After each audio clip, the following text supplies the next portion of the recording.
మీ love story విషయానికి వద్దాం. Recent గా ఎంగేజ్మెంట్ చేసుకున్నారు, కంగ్రాచులేషన్స్. Thank you. అసలు ఏంటి రహస్య గారితో రహస్య ప్రేమ గురించి చెప్పండి. అసలు ఎప్పటి నుంచి జరిగింది? నాకు తెలిసింది ఏంటంటే మీరు ఫస్ట్ సినిమా రాజవారు రాణి గారి టైంలోనే లవ్ లో ఉన్నారని విన్నాను, నేను తెలిసింది నాకు. సో అప్పటి నుంచి ఇన్నేళ్ళు దాచి ఫైనల్ గా మొన్న ఒకటయ్యారు. సో మీ లవ్ స్టోరీ గురించి చెప్పండి. అంటే ఫ్రమ్ రాజవారు రాణి గారి సినిమా దగ్గర నుంచి అండి ఇద్దరం కనెక్ట్ అయ్యాం. నా మైండ్ సెట్కి నాకు చాలా బాగా నచ్చిన అమ్మాయి, చాలా అంటే చాలా మంచి అమ్మాయి, నాకు ఇష్టం. నేను ఎలాంటి అమ్మాయి అయితే కావాలనుకున్నానో నా ఆలోచన తాలూకు, నాకు ఎంత ఎదిగినా ఏమున్నా నాకు మిడిల్ క్లాస్, నాకంటూ కొన్ని ఉంటాయి. నా ఆలోచనలకి ఆ అమ్మాయి చాలా బాగా సింక్ అవ్వడం, ఇద్దరం నచ్చడం. సో అప్పటి నుంచి ఇది 5 years అవుతుంది ఇప్పటికి, వేర్ ఇన్ రిలేషన్ 5 years దగ్గర నుంచి. బట్ చాలామందికి నాకు క్లోజ్గా ఉండే వాళ్ళకి తెలుసు, బట్ నా పర్సనల్ లైఫ్ని ఎప్పుడు బయటికి అంత నేను ఇష్టపడినాను. ఎప్పుడు నా పర్సనల్ లైఫ్ నాది ఉంటుంది, బయటికి దాన్ని ఎక్కువ పోర్ట్రే చేసి అనేది నాకు నచ్చదు. అందుకని ఎప్పుడు ఆ విషయాన్ని బయటికి ఏమీ రాలేదు. నిన్న కూడా చాలా సైలెంట్గా చేసుకుందాం అదే అనే ప్రయత్నం జరిగింది, బట్ ఇంకా అంతే సింపుల్గా. ఓకే, ముందు ఎవరు ప్రపోజ్ చేశారు ఆ టైంలో? ఒక్కరే నేను లేదు, ఇద్దరము ఇష్టపడ్డాం, ఇద్దరిది అంతా వేర్ ఇన్ లవ్. అలాంటి ప్రపోజల్ కూడా ఎప్పుడో 1.5 year తర్వాత అది ఉంటుంది కదా, ఐ లవ్ యూ చెప్పుకోవడం, అప్పుడు చెప్పుకున్నాం. కానీ 1.5 year తర్వాత ముందు where in we understand each other చాలా బాగా. ముందు ఆ ప్రాసెస్లోనే ఉన్నాం ఒకరొకరం, అంటే ఎంతవరకు మైండ్ సెట్స్ ఎంత సింక్ అవుతాయి ఏంటి అని. లేటర్ అనుకోకుండా 1.5 year తర్వాత ఇద్దరం అంతే, కానీ ముందు ఒకరు ఇలా ప్రపోజ్ చేసి తర్వాత అన్నది ఏం లేదు. బేసిక్గా ఒక హీరో లవ్లో ఉంటే అది నిజంగా తెలిసిపోతుంది, మీడియాలో వచ్చేస్తుంది. చాలా చూసాం మనం, చాలా లవ్ స్టోరీ చూసాం అట్లా. బట్ మీరు చాలా రహస్యంగా ఉంచారు నిజంగానే మీరు అన్నట్టు. ఎందుకంటే మీ సర్కిల్లోనే చాలా మందికి, అవును మీ ఆఫీస్కి వచ్చిన వాళ్ళకు కొంత లిమిటెడ్ పీపుల్స్కే తెలిసి, అసలు అందరూ ఒకసారిగా షాక్ అయితే ఇచ్చారు ఆడియన్స్కి, కానీ ఇండస్ట్రీలో చాలా మందికి కూడా 90% ఇండస్ట్రీ వాళ్ళకి కూడా తెలియదు అసలు. సో అంత రహస్యంగా ఉంచడానికి రీజన్ ఏంటి? అదే నాకు చెప్పాను, నాకు పర్సనల్ లైఫ్ని ఎప్పుడు పోర్ట్రే చేయడం అంతగా నచ్చదు. నా పర్సనల్ లైఫ్ ఏదో, నా స్పేస్ నాకు ఒకటి ఉంటుంది, ఆ స్పేస్లో అది ఉంటాను. దాన్ని తీసుకొచ్చి సోషల్ మీడియాలోనూ బయటికి ఎక్కువ పోర్ట్రే చేద్దాం, హంగామా చేద్దాం అనే ఎందుకు నాకు అది పర్టికులర్గా అంత ఇష్టం లేదు. నా గురించి ఎవరికి అంతగా ఏది తెలియదు రాజేష్ అన్న.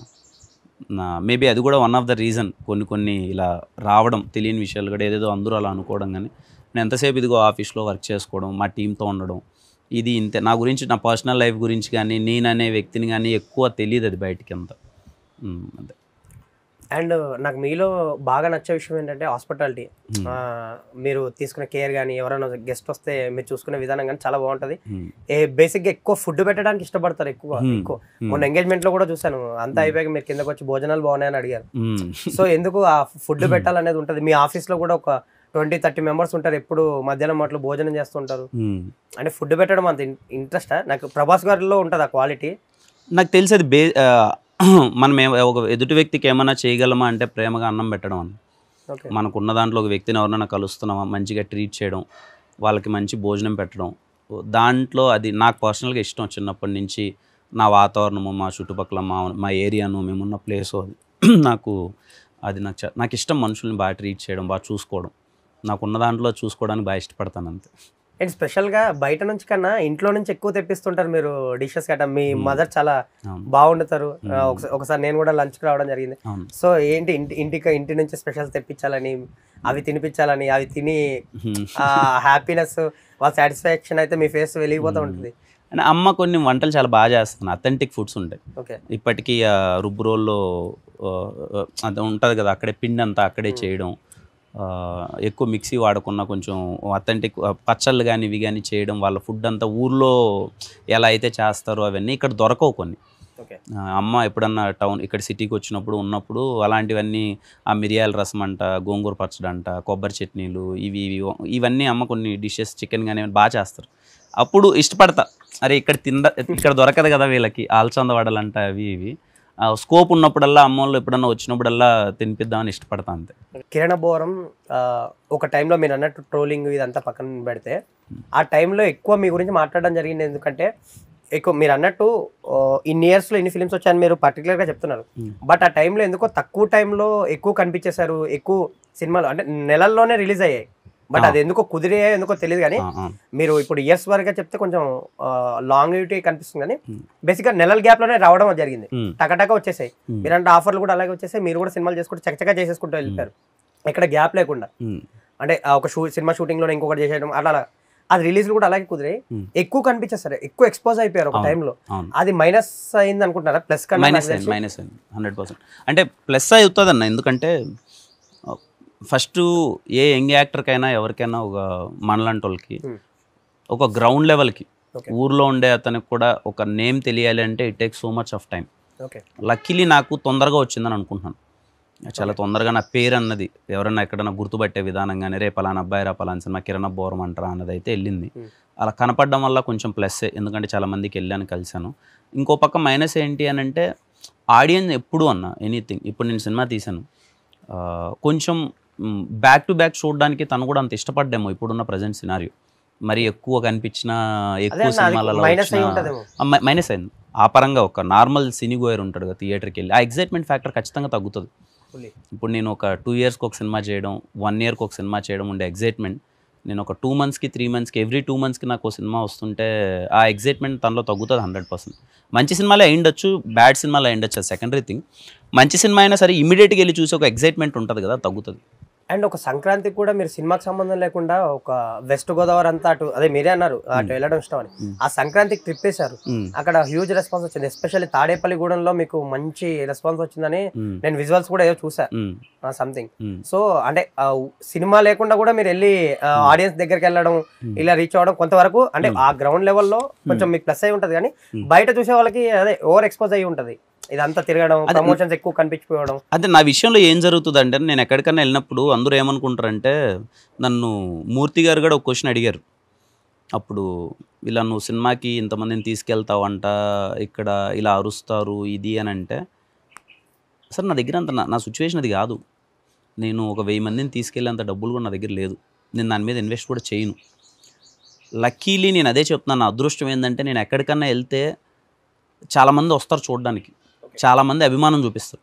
నేనే షాక్లో ఉంటా అంటున్నాను. నేను ఎప్పుడైనా తాడేపల్లిగూడెం కానీ భీమవరం కానీ ఎటు సైడ్ వెళ్ళినా నేను ఎక్స్పెక్ట్ చేయనంత లవ్ రెస్పాన్స్ నా మీద చూపిస్తారు. వాళ్ళలో ఎంతమంది థియేటర్కి వెళ్ళి సినిమా చూసారా లేకపోతే ఎక్కడ చూసారా నాకు తెలియదు, అది సెకండరీ థింగ్ పక్కన పెట్టి. అంటే ఎక్కడికి వెళ్ళినా అది ఉంటుంది అన్న, చాలా మంచిగా రిసీవ్ చేసుకోవడం అది ఉంటుంది. అదే వీడియోలు అవి బయటకు వచ్చినప్పుడు ఇక్కడ కొంతమందికి ఏమనిపించచ్చు అంటే ఏమన్నా ఎక్కువ చేయించుకుంటున్నాడా, ఇది జరుగుతుంది అది, కానీ ఎప్పుడు ఆ ప్రయత్నం అయితే చేయలేదు. హానెస్ట్గా నాకు వాళ్ళలో ఉండడం ఇష్టం, నేను గ్యాప్ దొరికినప్పుడల్లా వాళ్ళని కలుస్తూ ఉంటా. అదే చెప్పాను కదా, లక్కీ థింగ్ ఏంటంటే ఏం సంపాదించుకున్నారా అంటే చాలా హానెస్ట్ ఫ్యాన్స్ సంపాదించుకున్నాను. ఇర్రెస్పెక్టివ్ ఆఫ్ నాకు హిట్లు ఉన్నా ఫ్లాప్ ఉన్నా ఎప్పటికీ నాతో ఉన్నారు వాళ్ళు. మీరు ఇందాక ఒక మాట అన్నారు, సోషల్ మీడియా ఈ ట్విట్టర్ ఇది నాకు పెద్దగా తెలియదు, నేను దూరంగా ఉంటుంది దీనికి, మా టీం ఎవరని చెప్తేనే తెలుస్తుంది. బట్ ఒక టైంలో ఇనిషియల్ స్టేజ్లో ఏంటో కిరణ్ బోరంకి ఒక టీం ఉంది, సోషల్ మీడియాని బాగా మేనేజ్ చేస్తారు అనేది ఒకటి బాగా వచ్చేసింది, మీడియాలో వచ్చేసింది, కొంతమంది సోషల్ మీడియాలో బాగా తెలిసింది. ఏంటో కామెంట్ లో కూడా ఎక్కువ పాస్ చేశారు, ఒక టీం ఉంది, వర్క్ చేస్తారు, కిరణ్ కోసం చేస్తారు, కిరణ్ మేమ్సే కనిపించేటట్లు చేస్తారు సంథింగ్. సో దాన్ని ఎలా తీసుకున్నారు ఆ టైంలో? ఇప్పుడు ఆ కామెంట్ గురించి మీరు ఏమంటారు? అది టీం ఏం కాదు రాజన్, అంటే ఎస్ఆర్ కళ్యాణ మండపం అప్పుడు కొంచెం మీమ్స్ ప్రమోషన్ ఎక్కువ జరిగింది సోషల్ మీడియాలో. ఎందుకంటే మీకు కావాలి, మీరు అప్పటికి ఇంకా అదే ఇమేజ్ గా టైం లేదు, అప్కమింగ్ స్టార్ కాబట్టి అది చేయాలి. ఇప్పుడు చాలా మంది ఈ సందర్భంగా మీమర్స్ కూడా ఏంటంటే, నాకు ఎప్పుడు ఎస్ఆర్ కళ్యాణ మండపం సినిమాని ఎలా ప్రమోట్ చేయాలి, నేను ఒక యంగ్ హీరో అది అన్నప్పుడు ఫస్ట్ టైం మీమ్ పోస్టర్ అని ఒకటి రిలీజ్ చేసాం. అప్పటికి అది ఫస్ట్ టైం అనుకుంటున్నాను, నాకు తెలియదు చేశారో లేదో. నాకు మీమర్స్ చాలా సపోర్ట్ చేశారు, ఆ సినిమాకి సంబంధించి సపోర్ట్ చేశారు. అండ్ నేను కూడా మీమ్స్ ద్వారా సోషల్ మీడియా ద్వారా ఆ సినిమాని ఎక్కువ తీసుకెళ్దాం అనేది అప్పుడు ప్రయత్నించాం. అప్పుడు వినీత్ ఉండేవాళ్ళు, housefull digital team, Vineeth Sandeep అందరూ పాపం కష్టపడ్డారు, సినిమా చేసాం, అది జనాలకి వెళ్ళిపోయింది. ఆ తర్వాత నేను ఎప్పుడు సోషల్ మీడియాని కానీ మీమ్స్ కానీ, నాకు ఎప్పుడు మీమర్స్ అన్నా కానీ చేసేవాళ్ళు నాకంటే ఇష్టం, కానీ ఎప్పుడు కనిపించినప్పుడు అలా పలకరించేవాడిని, నాకు ఉన్నప్పుడు ఉండేవాడిని. కానీ తర్వాత వెళ్ళే ప్రాసెస్లో నేను వేరే బ్యానర్లో చేసుకోవడం వల్ల నేను డైరెక్ట్ అప్రోచ్ లేను, అంటే నాకు డైరెక్ట్ అప్రోచ్ కానీ ఏం చేస్తామనే దాంట్లో లేం. ఎక్కడో పేమెంట్ ఏవో సంథింగ్ ఇష్యూస్ అన్నీ వస్తాయి, వాళ్ళ కనెక్షనో లేకపోతే ఏదైనా వాట్ ఎవర్ కమర్షియల్స్ తాలూకు ఏదో డిస్కషన్స్ ఏదో సంథింగ్ ఎక్కడైనా ఏదైనా ప్రాబ్లమ్స్ వచ్చినప్పుడు వాళ్ళు ఏం రిలేట్ చేసుకున్నారంటే, మొత్తము కిరణ్ ద్వారానే కదా ఇదంతా జరుగుతుంది, కిరణ్ ద్వారానే మా కమ్యూనికేషన్ మిస్ అవుతుందేమో అని చెప్పి నన్ను రిలేట్ చేసుకున్నారు ప్రతి ఒక్క దాంట్లో. నాకు సంబంధమే లేని విషయాలు ఇవన్నీ, కానీ నన్ను రిలేట్ చేసుకోవడం వల్ల వాళ్ళు ఎక్కడో చిన్నగా కొంతమంది నాకు డైరెక్ట్గా చెప్పారు, మళ్ళీ ఎప్పుడో కలిసినప్పుడు, అన్న ఈ ఇష్యూస్ వచ్చాయి అందుకని మేము హర్ట్ అయ్యాము అని. తమ్ముడు లేదు తమ్ముడు, నాకు ఎలా సింక్ ఉంటుంది, నాకు కమ్యూనికేషనే లేదు కదా అనే విషయంలో చెప్పాను. తర్వాత దెన్ వాళ్ళకి నిజం తెలిసినప్పుడు దే ఫెల్ట్ హ్యాపీ. రియలైజ్ అయ్యారు వాళ్ళు. అది 100% అదే చెప్పాను కదా, ఇందాక చెప్పిందే. ఇప్పుడు ఒకసారి అది తెలిసిన తర్వాత ఎక్కడికి పోతుంది. I respect them memers. I respect every memer. ఏ రోజు నా మీద పాజిటివ్ వేసినా నెగిటివ్ వేసినా నేను ఏ రోజు అది కలిసి ఆ టైంకి వాళ్ళకి వచ్చిన ఇన్ఫర్మేషన్ కుద్దో లేకపోతే వాళ్ళు వేయాలనుకుద్దో వేస్తారు తప్ప ఐ రెస్పెక్ట్ దెమ్. జస్ట్ ఏంటంటే ఇన్ఫర్మేషన్ కొంచెం కనుక్కోండి వేసేటప్పుడు. Okay. అదేంటంటే అందరికీ హెల్తీగా ఉంటుంది కదా. సో మీ విషయంలో అది జరిగి ఉంటుంది. ఆ. సో టీం అయితే ఉండింది ఆ టైంలో, జస్ట్ ఆ ఎస్ఆర్ కలమంటారు. ప్రతి ఒక్క సినిమాకి ఓ డిజిటల్ టీం ఉంటుంది కదా, అలానే బట్ అదే కామెంట్ చేసినంత అయితే కాదు, కాదు. సినిమా వరకు చేసుకున్నారు అంతే అది.